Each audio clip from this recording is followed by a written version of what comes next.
suklay pamandin na Los de Ojetes.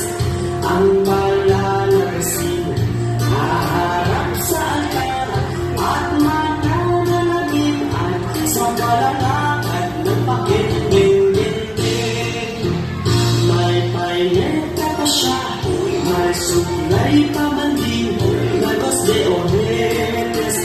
Ang malalagasin haharap sa altar at mananalagian sa kalalakad ng pakit-ding-ding-ding. Ang pambukid nalilipad-lipad sa gitna ng daan, papagapagaspas isang baraang tapis, isang damdal ang manggas, ang sayang dekoran, isang mesa ang sayang. May paineta pa siya, may suklay pamandin na Los de Ojetes. Ang malalagasin haharap sa altar at mananalagian sa kalalakad